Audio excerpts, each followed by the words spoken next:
Hello, and welcome to Tiny Tunes Tuesday. Take it away, Lou and Adelle. Ooh! Okay, so I'm going to play an old song today. One of the first songs I ever recorded. Wow. And I recorded it onto my parents' stereo console, but I did it in a way that it was sort of a crude 2-track, so I could actually layer something for myself. And I did this by running a portable tape recorder into the back of my parents' stereo console, the cassette, the cheesy little consoles that families would have that sit gathering dust in the living rooms. But this song, it was on the first Sebadoh record called The Freed Man. Okay. And it is this makeshift 2-track recording. And I really wanted to go back and listen to the song and kind of figure out even the original tuning. Mm-hmm. And I wanted to record it the way that I did originally, which is putting a little plastic microphone inside of my ukulele here, my baritone ukulele. So it has... To amplify the sound? Yeah, to amplify the sound, just give it a little...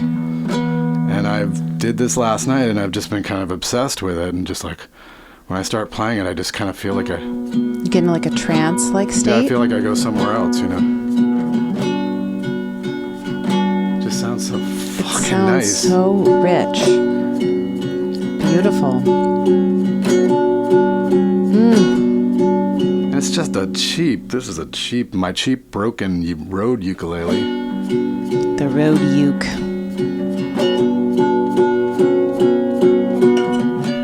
Well, look what even that can do, right? That sounds cool, right? It sounds great. It's like kind of haunting,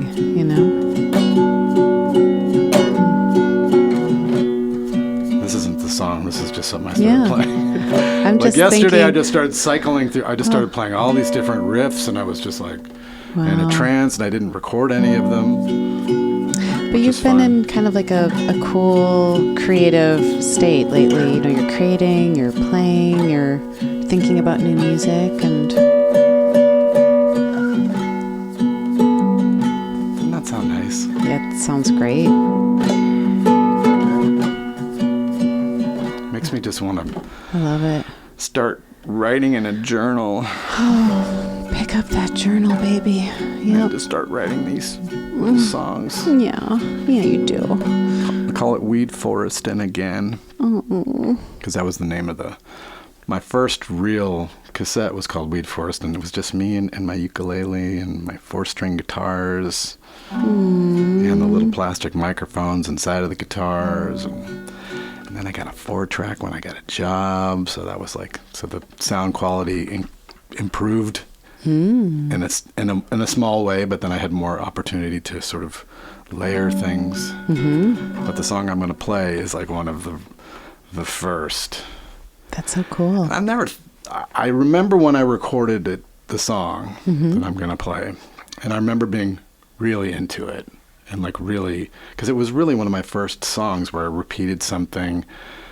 The song is called K-Sensa-My, which is a nonsense thing because Song commencing. Are you ready? I think I'm ready. Little lamb's tail. Okay. A little lamb's All right. tail. It's going to be great, A hon. little lamb's tail. 5 shakes of a little lamb's tail. Shake it. Song commencing in 5 shakes of a little lamb's tail.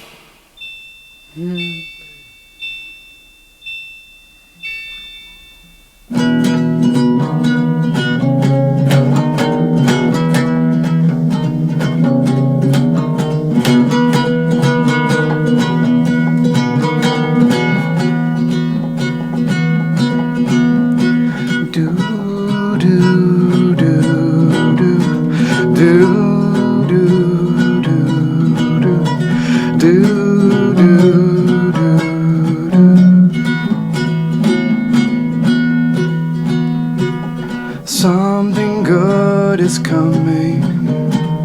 Something bad is here. Nothing you could want it to. Nothing known for years. A cutting flowers in your soul and watch them grow. K-Sensa-My, my Sentridoh. K-Sensa-My, my Sentridoh. K-Sensa-My, my Sentridoh. K-Sensa-My, my Sentridoh.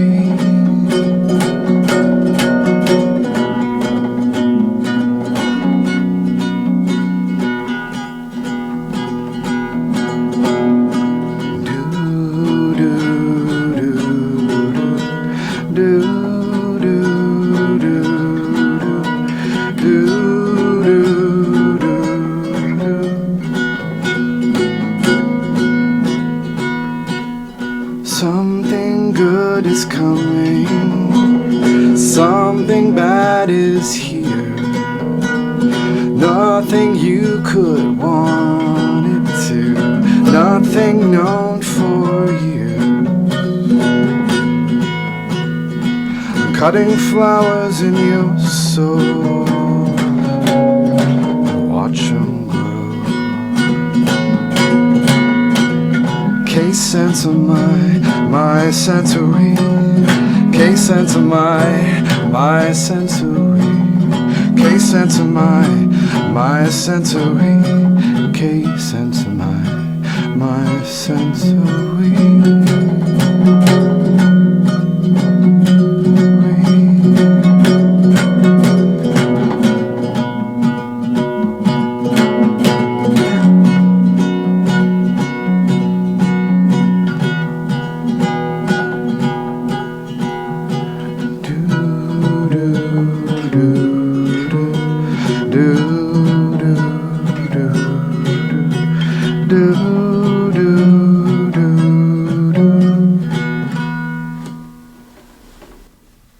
You did it.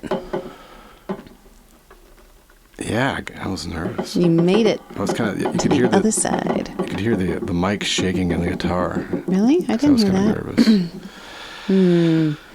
That's a lovely little ditty. Yeah, people really come back to that song and request it a lot, and I've never, since I've never remembered the original recording of it, the original tuning of it, I've never really played it. And but I thought, I was thinking about, because a lot of my early songs had nonsense words in them, and even the name sebadoh or Sentridoh, those are sort of nonsense things. And I was listening to a podcast. Oh. Yeah, something I rarely do. Not ours? Not ours, but about Transcendental Meditation. Oh, right. Mm-hmm. And apparently, TM. TM. And apparently it's all based upon, like, you're given a nonsense word to repeat by a TM specialist. You're given a nonsense word to repeat, and you repeat this word internally.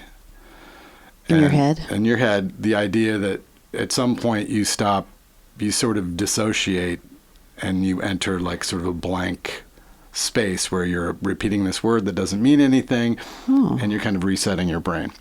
I didn't know that it's a nonsense word. Yeah. I thought it was like a mantra. So it is a mantra, but it's a nonsense mantra, word. but I mean, I'm simplifying this, and I'm sure there's somebody gritting their teeth as I'm explaining this. But we're like, that's not right. I mean, they can be Indian words, like Asian Indian words, and that maybe do have some meaning, but to a Western person repeating it, they don't necessarily. But you're given this word.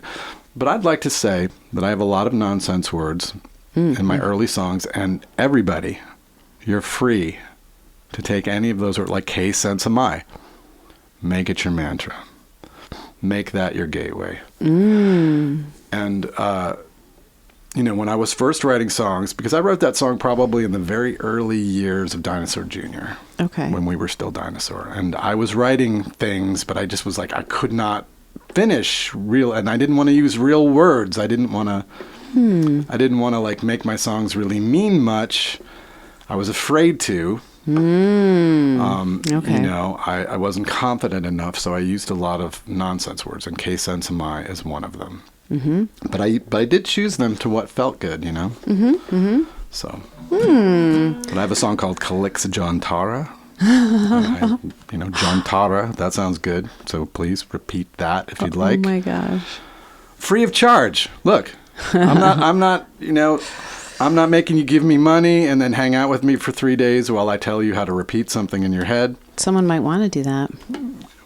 Might want to what? Give you money and then hang out with you for 3 days while you tell them a nonsense word for them to repeat in their head. I just can't manage that level of bullshit. I wish I could. It's like an Airbnb experience. Did you see how on Airbnb now they have like houses and activities, and then they have experiences you can do too. You can Airbnb an experience. An experience 3 days with Lou Barlow, where he... Come hang out with us in Greenfield. Oh my God. Yeah. Yeah. Every time I log into my Airbnb, they always ask me, are you ready to be a host? Do you want to be a host? And I'm sure that's, and I'm like, host what? We'll just do zero prep and have somebody come over like, oh, hey, what's up? We're not leaving. This is our house. It's not ready. And this is your new TM guide, Lou Barlow.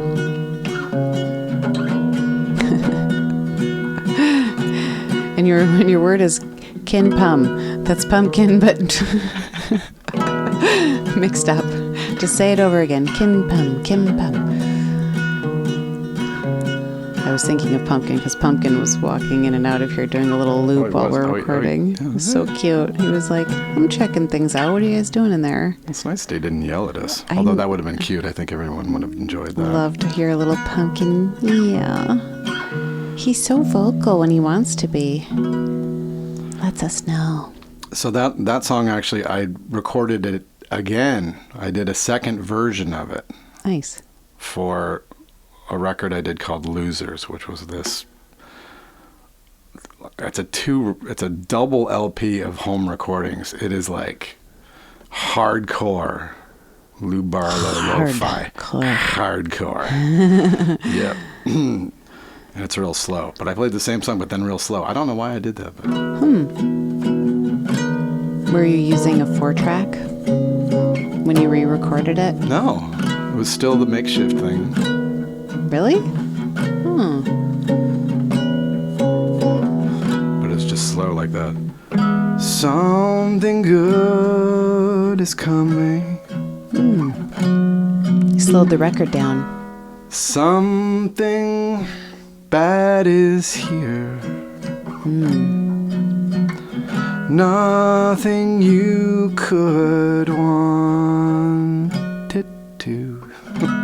Nothing known for years. Old. 4 years old. K-Sensa-My. My sensui. K-Sensa-My, my sensui. K-Sensa-My, my sensui. K-Sensa-My, my sensui. I should mention that that song was re-released recently. Oh, on what? Emil Amos, who's a pretty famous podcaster and kind of a longtime Sentridoh fan, like he really likes my early recordings. He's an appreciator? He's an appreciator, this guy. And he's also very active. The guy does things, like make records and podcasts and stories. And he has a pretty considerable following, one of whom is your cousin's husband. Oh, yeah. Yeah. Yeah. Oh, and also he's now neighbors-ish with MJ Linderman. Yeah, so Emil Amos he's been a wonderful supporter of my work, and he really wanted to make sort of a greatest hits of my early, recordings. And he did with Steve Shelley. Oh, that's so nice. Steve Shelley, who had released the Loser Core 7-inch that I bought for myself the other day. I found a version. I found a $4 copy of Loser Core, and I bought it. I snapped it right up because it's good to just have my own records, right? Yeah. Episode concluding. 5 shakes of a little lamb's tail. I'm not quite ready. I gotta explain one more thing. Finish the thought. I have to finish this thought. Okay. So Thank Emil, you for listening to Tiny Toons Tuesday. so Emil put out this record. Emil and Steve put out a record called Really Insane, which is a compilation of my early work, and it just came out a few months ago. Is it available It's somewhere? totally available. Oh. I believe we have a little stack of copies somewhere around here. Oops. Okay. Well, I didn't really do diligence and promote this because I have a hard time promoting some of my own works, even though we have a fucking podcast. I mean, Jesus Christ. Why would that be hard for me? But Emil, he actually curated and shows all the tracks on the record, on the Really And now Insane you've record. left him with a bunch of stock. Now he's stuck. I feel bad. I'm like, why are you doing that? You're going to be stuck with so many fucking records. And Do you know how many he made? maybe 300, Okay, and they still have some. I'm sure. Oh, but you don't know. I don't want to find out. I don't want to find out how little it sold. It's just, I can't take it anymore. I just bought my own single for less than what it sold originally. Is it Music available like digitally as well? You know what I mean? I would assume so. Um, I did not do any homework on this. I'm putting it in your hands, listener, to go find this record. We will put a link. Yeah, we'll But we'll it's put kind of link. like a greatest. And I let Emil choose, because he's like, well, what songs do you want on? And I'm like, I don't know. I'm going to let you choose because I don't necessarily know what my best songs are. For instance, if I had put out that record myself, I would not have put K-Sensa-My on it, but he did. It was almost like the track that sort of he made the whole record around. K-Sensa-My was it was an important Lou Barlow song for him. So K-Sensa-My, the song that I played just now, was re-released on this wonderful compilation that Emil Amos made, and it's called Really Insane, and there's a link for it. Okay, And great. And then buy it too if you want to buy it, guys. Buy it. buy it, and then I'll buy it back from you. We'll bring buy it for $4 bring it to at the record show, shop. and I'll see. The shows are going to be kind of I've got some upcoming solo shows in Canada. Yes. Coming up in August, and I will take your old records that you don't want anymore of mine. If you can bring your records of mine to the show, and I will. Why would they want to do that? If they're going to see you play, they probably want to keep their record. I don't know, but this is a new thing. They can just give me this stuff. Nobody wants stuff flying around anymore. And they need to make room for new records. If they're decluttering. If you're decluttering and you don't need it, need your Sebadoh, Lou Barlow, Honey. bring them to the show and give them to me. Okay. All right, guys. That's enough for Tuesday. Here's the tuning in case anyone's interested.